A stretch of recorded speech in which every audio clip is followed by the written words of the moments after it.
Alright, here's my Jesse tree. I'm going to just share with you, this is what I'm doing with the kids this year for Christmas.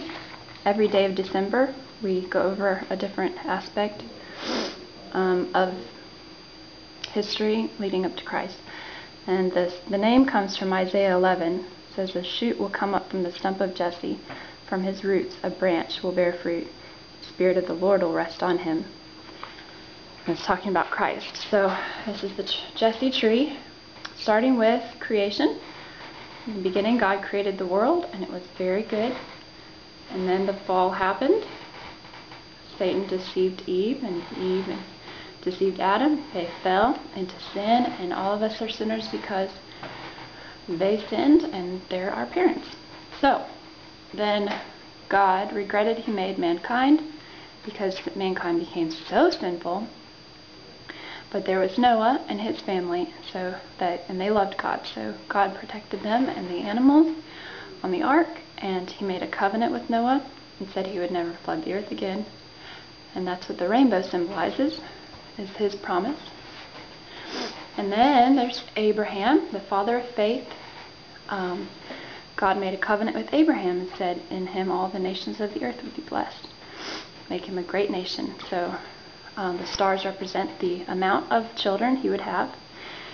He and his wife Sarah had Isaac in their old age, and God told Abraham to sacrifice Isaac. And they went to the mountain. Isaac asked, "Where is the sacrifice?" And Abraham said, "God Himself will provide a lamb." And they looked in the bushes. There was a ram. So God provided a sacrifice. And this is Jacob. Isaac had two sons, Jacob and Esau. And when Jacob was fleeing Esau, his brother, he had a dream about the angels ascending and descending on this ladder into heaven. So this is Jacob's ladder. Jacob's name became Israel. He had 12 sons, one of which was Joseph. That was his favorite, and he made him a beautiful coat of many colors. Joseph's brothers were jealous of this, and they plotted to kill him, but instead sold him into slavery into Egypt. And God used Joseph in Egypt to protect and save many people from death, from a famine. And so Joseph's family moved there. They became great, and the Egyptians forgot Joseph and all he had done for them. So they enslaved the Israelites in bondage in Egypt, and they called out to God for a deliverer. So God provided Moses. This is Moses' basket. Moses was protected from a decree that Pharaoh gave that all babies should be killed. And he grew up in Pharaoh's household. Actually, Pharaoh's daughter found him. So he became a deliverer of Israel. And God sent 10 plagues to tell Pharaoh, "Let my people go." He wouldn't listen, so the last plague was the worst, and that was the death of the firstborn son. This is the Passover lamb. He told the Israelites if they put the blood of the lamb on their doorposts, that they would be passed over. So God led them out of Egypt and promised them a new land. And He gave them His 10 commandments on Mount Sinai.